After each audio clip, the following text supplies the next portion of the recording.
السلام علیکم ورحمۃ اللہ وبرکاتہ۔ عزیز دوستو، آج کی اس ویڈیو کے اندر ہم ان 6 چیزوں کے بارے میں جانیں گے جن میں جلد بازی جائز ہے، یعنی ان کاموں میں جلدی کرنی چاہیے، تاخیر نہیں کرنی چاہیے۔ پہلا کام، جب آپ سے کوئی گناہ سرزد ہو جائے تو توبہ کرنے میں جلدی کرنی چاہیے، یعنی جو ہی انسان سے کوئی گناہ ہو جائے جانے میں انجانے میں تو فوراً انسان کو توبہ کرنی چاہیے۔ دوسرا، جب کسی آدمی کے ذمہ قرض ہو اور اس قرض کے ادا کرنے کے اسباب مہیا ہو جائیں تو فوراً قرض ادا کر دینا چاہیے۔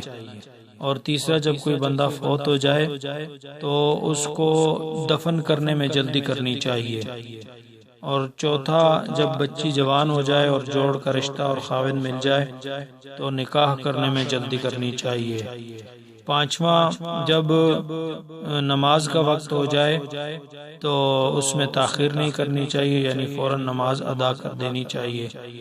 اور چھٹا ہے، جب کوئی مہمان آ جائے تو اس کی مہمان نوازی میں جلدی کرنی چاہیے۔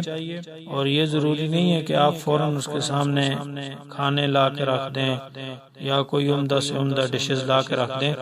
اگر آپ اس کے سامنے سادہ پانی بھی رکھ دیں گے تو آپ نے گویا کہ اس کی مہمان نوازی کر دی ہے۔ اس لیے ان تمام کاموں کے اندر جلدی کرنا جائز ہے، یعنی ان تمام کاموں میں تاخیر نہیں کرنی چاہیے۔ اللہ تبارک و تعالی عمل کی توفیق عطا فرمائے۔ وما علینا الا البلاغ۔